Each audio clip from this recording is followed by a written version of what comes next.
Olá, irmãos, graça e paz, boa tarde a todos.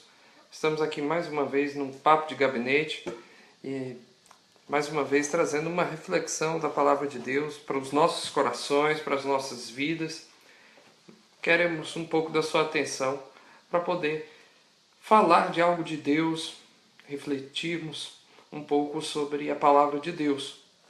Hoje eu queria falar sobre as aparências do cenário religioso, né?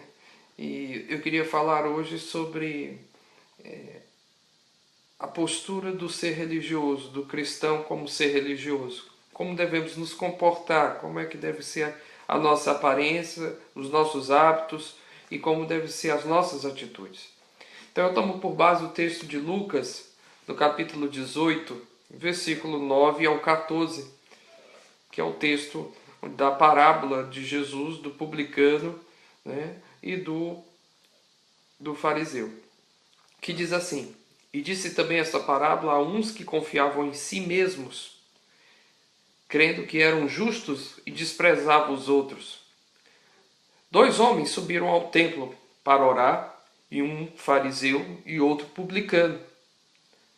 O fariseu, estando em pé, orava consigo desta maneira: Ó Deus, graças te dou, porque não sou como os demais homens, roubadores, injustos e adúlteros, nem ainda como este publicano.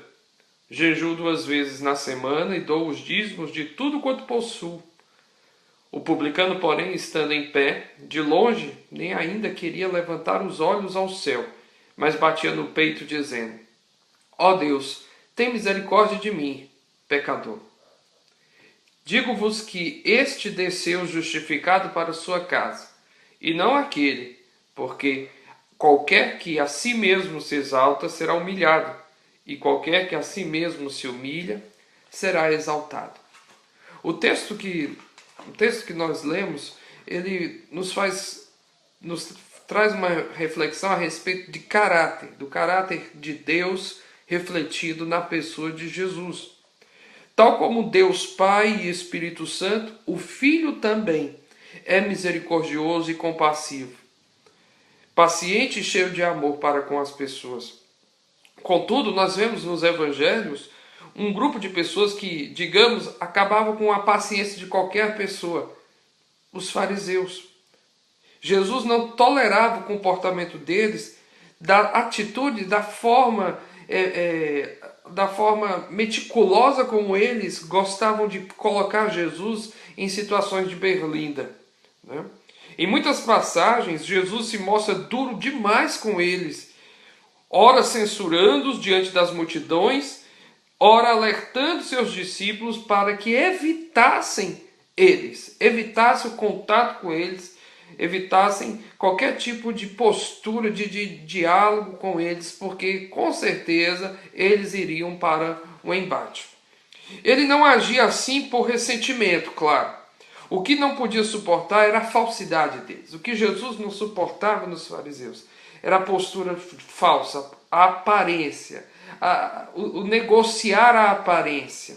Eles se mantinham exteriormente pessoas dignas, né, como diz o versículo 11, eles não eram roubadores, injustos e nem adúlteros, né? Eles se colocavam nos lugares altos do templo, se colocavam à vista de todos, né? Eles queriam ser vistos pelas suas aparências religiosas. E isso era algo que Jesus detestava. Aparentavam extrema santidade diante das pessoas, mas por dentro eram maus, orgulhosos, cobiçosos, sempre inclinados a condenar os outros naquilo que eles mesmos não praticavam, né?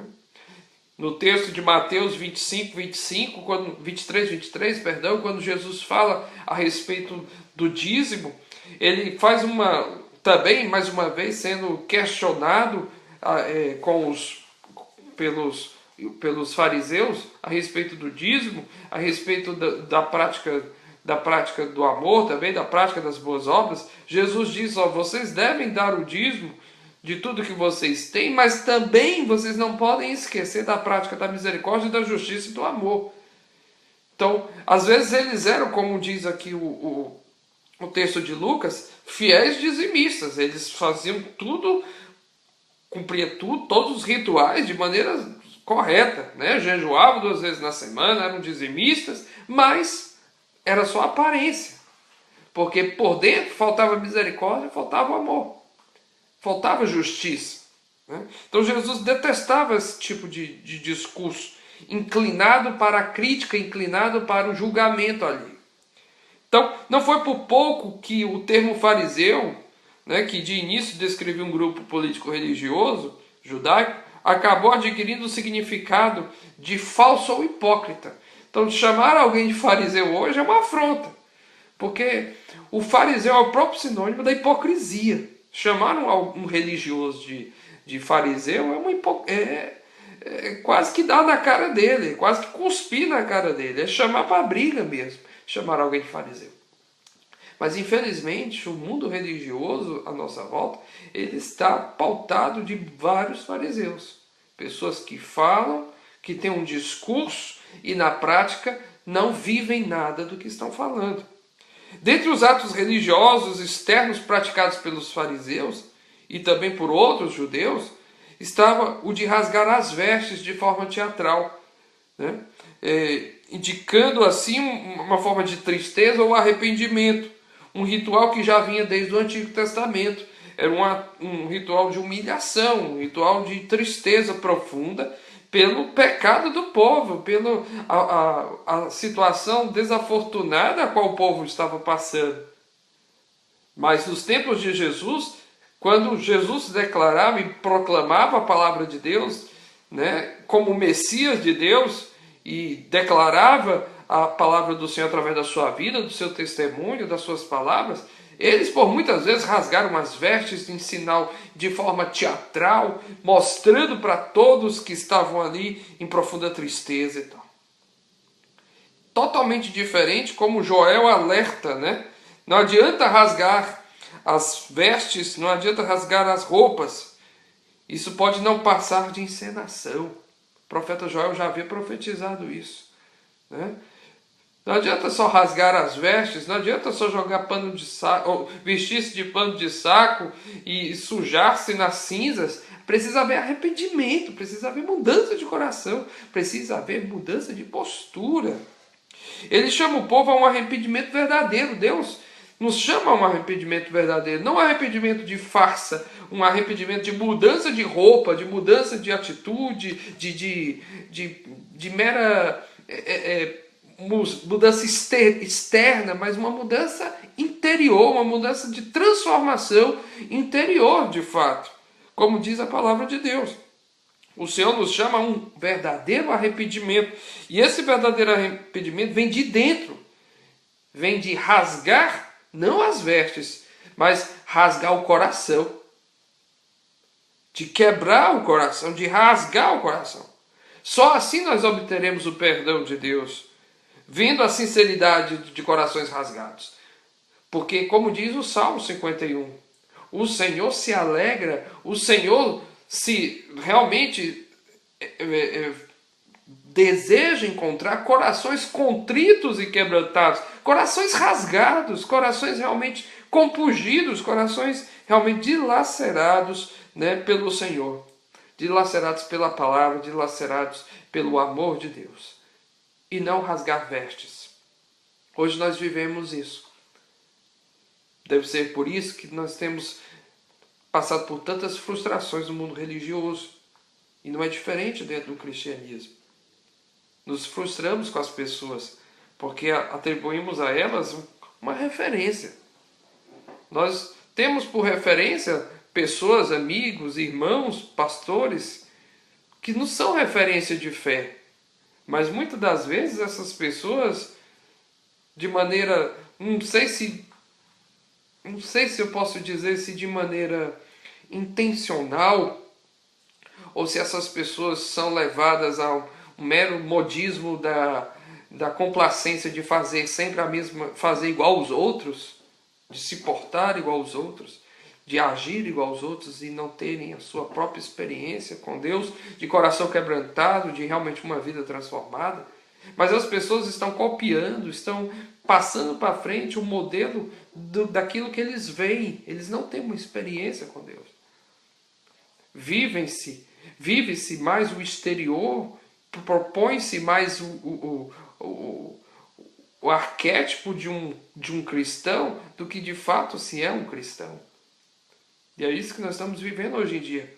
Isso não quer dizer que nós devemos abandonar o cristianismo ou abandonar a mensagem do Evangelho. Não! Mas nós devemos pedir a Deus realmente um direcionamento e através da sua palavra, porque esse direcionamento vem da palavra, para nós realmente vigiarmos as condutas e sabermos fazer, de fato, ter discernimento de quem é quem. E Jesus nos deixa claro aqui, quem foi que Deus ouviu a oração?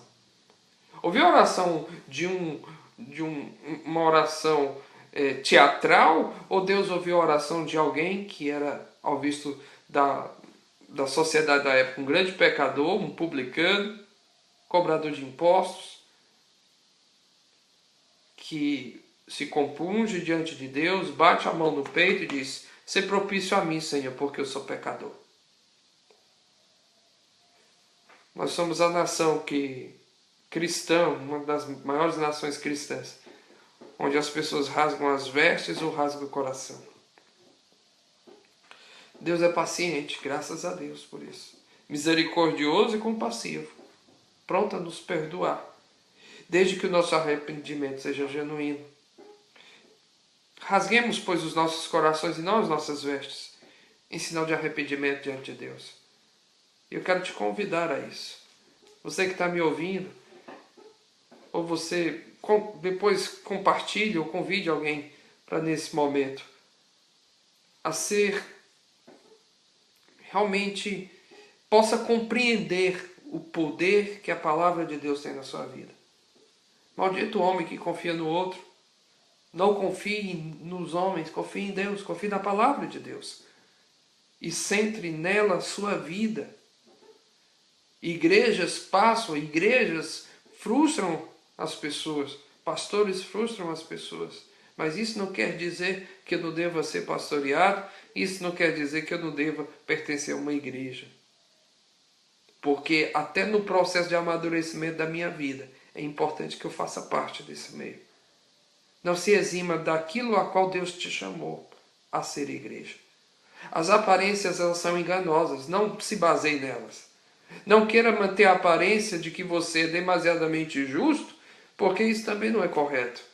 Você precisa estar convivendo junto com a igreja, mas não tendo uma postura farisaica, mas sim sempre tendo o coração compungido e quebrantado de um publicano, sabendo que a graça que foi derramada sobre você de forma imerecida te faz ser um salvo, mesmo ainda sendo um pecador carente, necessitado e consciente que necessita da misericórdia de Deus todo dia na sua vida.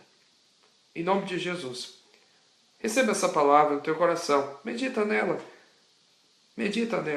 fuja das aparências da religião, fuja das aparências exteriores, não rasgue as suas vestes, rasgue o seu coração, quebrante o seu coração e peça a Deus para que Ele venha transformar a tua vida e transformar a tua história. Que Deus em Cristo te abençoe, em nome de Jesus Cristo. Amém? Deus te abençoe.